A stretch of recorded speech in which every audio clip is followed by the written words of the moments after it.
Shalom, and welcome back to B'nai Noach Academy, Thoughts on the Torah.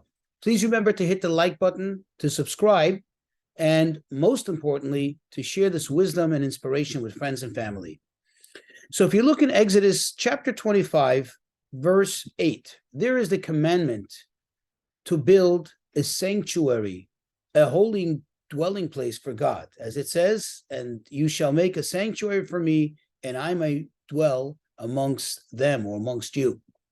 Well, here's the question. Originally, they built the tabernacle, this holy mobile temple, if I may, was constructed under the auspices of Moses. In fact, it's attributed to Moses. Later in the Torah, elsewhere, it says Moses made the entire tabernacle, although, of course, he didn't make it all by himself, but it was made under his guidance, under his auspices. So it's attributed to him.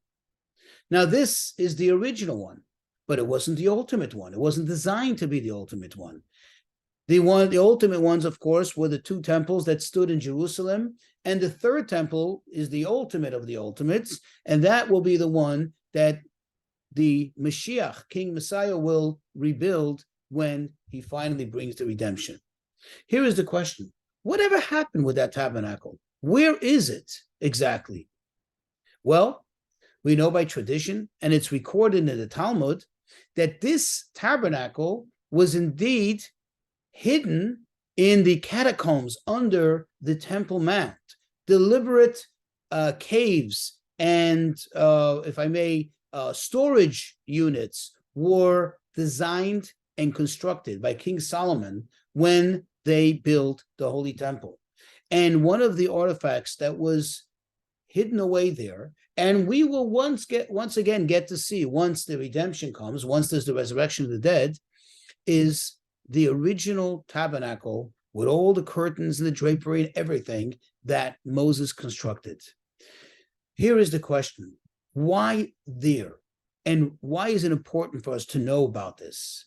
In other words, let's go back to this verse. This verse is the actual biblical commandment to build these holy temples, to construct these edifices. The question is, there is a stark difference between the tabernacle and the permanent ones. Notice the word permanent. The tabernacle was not permanent. It was a mobile one. In fact, if one should, for example, somehow be able to locate and determine a certain spot on which the tabernacle stood, that spot may have historical, sentimental value, but it has no value in terms of holiness. Whereas the Temple Mount, even now that the temples are not actually there, they're not actually in their construction, in their constructive state, yet the Temple Mount is holy. The permanence of the holiness that was there stays there. So the question is, why would we learn this, meaning the construction of the holy temples, from something that is so temporary by design, by its nature? The answer to all this is the following. True that the effect of the permanent edifices that were built for God, namely the holy temples on the Mount Moriah in Jerusalem, it's true that their effect is more permeating, is more everlasting.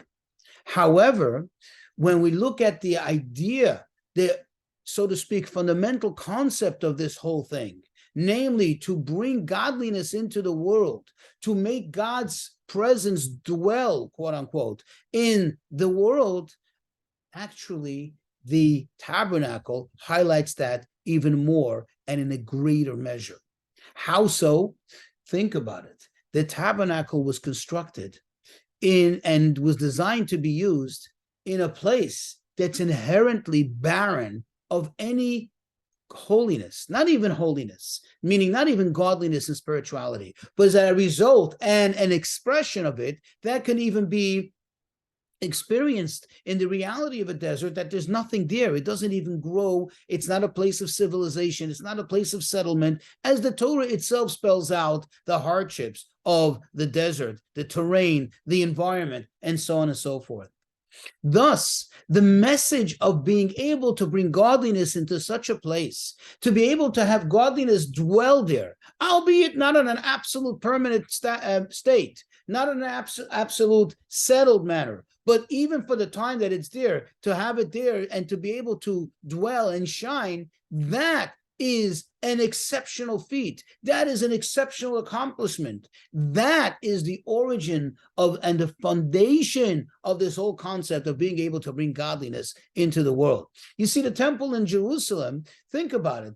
As the Jews entered there and turned it into the Holy Land, it's already a holy land. Within the Holy Land, Jerusalem is even a holier place. And within Jerusalem, the Temple Mount is an even holier place. So the place is already, so to speak, predisposed to holiness. So it's not such a great feat to be able to come and construct a temple there as much as it is in the desert. And that's why, to give that continuous, that constant energy of this concept, A, and B, to constantly be reminded of this idea that wherever one is, even if it seems to be barren, even if it seems to be devoid of any holiness, or even sometimes it may even seem to be devoid of any potential for holiness, yet one is commanded to, and therefore one is able, certainly able, to permeate that place with holiness and goodwill.